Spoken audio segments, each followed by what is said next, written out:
Hey guys, welcome back. It's Tam. Today we're going to be watching part 2 of our Riverstone flooring project, and in this part we tackle the staircase. So if you missed part 1, you can go watch it on our page, but here's a quick recap. So we removed the existing flooring in this bathroom for the same property, and as you can see, the flooring was really bad, but then we put the new LVP, so the luxury vinyl plank called Riverstone Oak, and yeah, it turned out really great and really beautiful. So we're gonna do this similar upgrade for the staircase. So the old flooring consisted of carpet and a wood plank. So the carpet was used for the stair threads or steps, and the wood plank was used for the risers.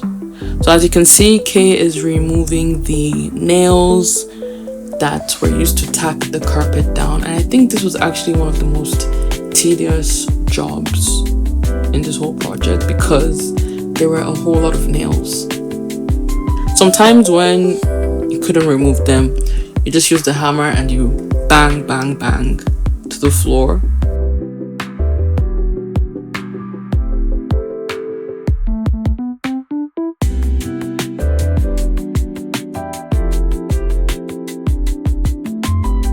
As you can see, Kay is just fitting out the flooring before applying anything like glue. He's just making sure it's measured properly and accurately.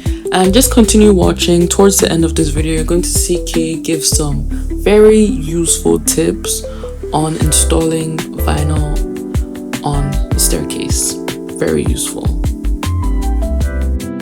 So the project is progressing smoothly so far, and it's almost time for us to put on the staircase nosing, which is the front edge of the step that usually sticks out past the vertical part underneath. So basically the parts that still have bare wood on it. And yeah, this is how it looks when the staircase nosing is installed and freshly glued. That's why all the tape is there. So something you should know about this particular staircase vinyl installation is that typically the standard measurements for residential staircase for the width is 36 inches, but for some reason this particular staircase was around 42 or so inches, so we were not able to find any nosing at the store. So we actually had to order this nosing online, and it didn't come as individual pieces for each step. It came as one long roll which we had to cut individually for each step.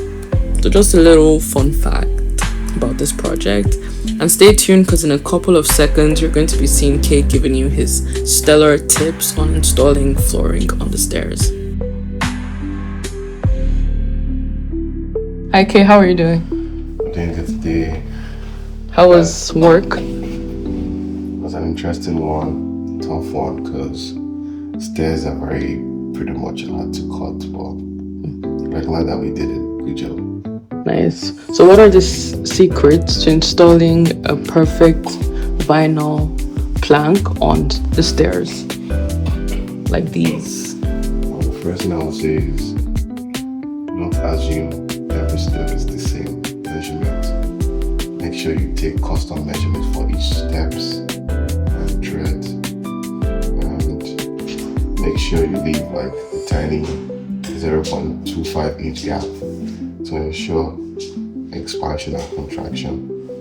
I guess that'll be it. Nothing else? What I would say is major stuff, the prep work, putting underneath very well, the nails, everything like that. Also, make sure you caulk the gap in between. Yeah, that's pretty much it. No problem, thank you. Okay, see you next time. Bye. Thank you guys so much for watching. Don't forget to subscribe, like, comment, and all the good stuff. And don't forget, we do all things property improvement. We will see you next time with another one.